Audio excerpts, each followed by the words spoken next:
Hi guys, well it's a nice sunny weekend, Saturday, it's early April in Somerset and finally it stopped raining. Well, I don't know how long though. That's my view out into the garden. Might do a bit of gardening in a bit.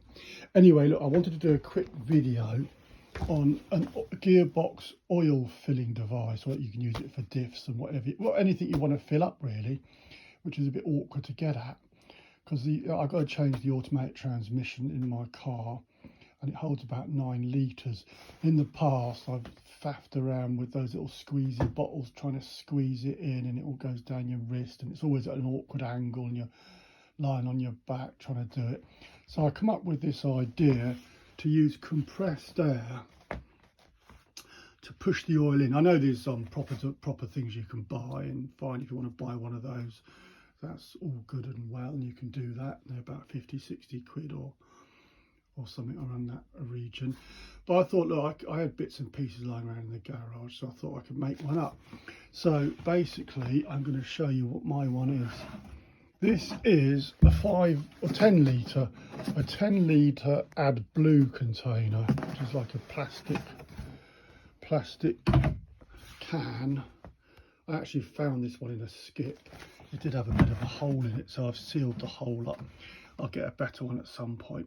So that's where you put your oil. Put your oil in there, whatever quantity you're using, EP9, the automatic transmission, whatever you want to pump up.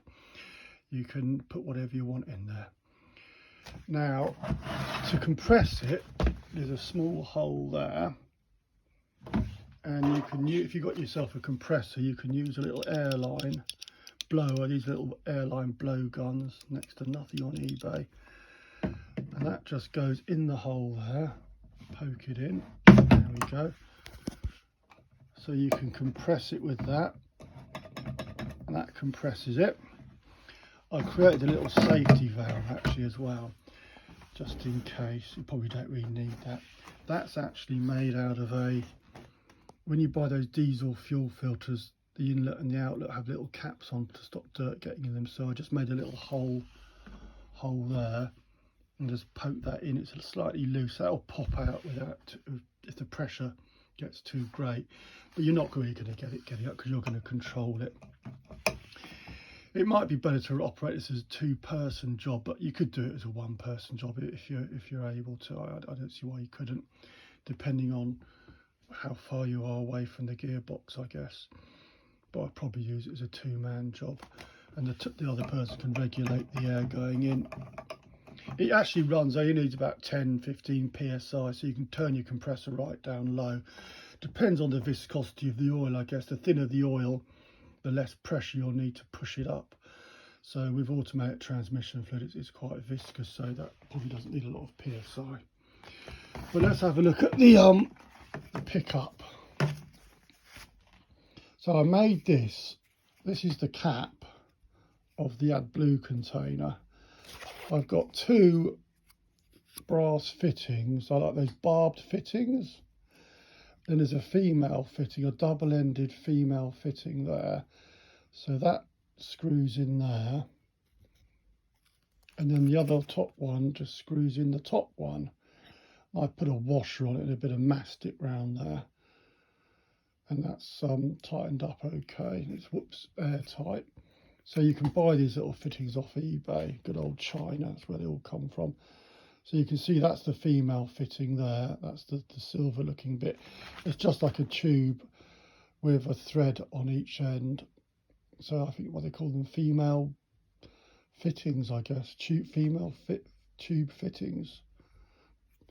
And that's the male fitting screws in. That's just a brass one. These are 10mm to take 10mm tubing. Just put a bit of silicone around it and a bit of I think I used a fibre washer. And the same this end here. That just screws in, and that obviously creates the connection on the lid. Then I've just got a right angle one there. They call these barbed fittings, brass barbed fittings, 10mm. Again, 10mm. Because it's 10mm tubing I've used. The pickup is just another bit of 10mm tubing. I put a bit of fence wire on it. You can see that that's been put on with some cable ties. That just keeps it vertical and rigid. And then obviously that just screws in into there. That screws in on there. Screw that up tight. I put a little tap on here as well. You probably don't really need a tap, but I put one on, it was cheap enough. These things only cost about £1.50 each. Then I've got another right angle fitting there. So you might not need that bit of tubing, you can just hook that into the hole, the inlet, the filling hole on your gearbox or axle or whatever you want to fill up. Just hook it in and then compress it. Squeeze the compressor, squeeze the trigger on the air gun. That will compress inside there and the oil will be forced up through the tube. And obviously you can regulate it quite easily with the amount of air you're compressing in. So start off with a low PSI and see how you go. It worked fine when I used it. It was it worked perfectly. It's just simple displacement, isn't it? The air displaces the oil and it can only go one way, down the tube and into your gearbox or whatever you're filling up. And then obviously you can use the tap then to shut it off. And yeah, that will then fill up your gearbox and away you go. That's about it. Give it a go and see what you think. Let me know. Over and out for now. Bye.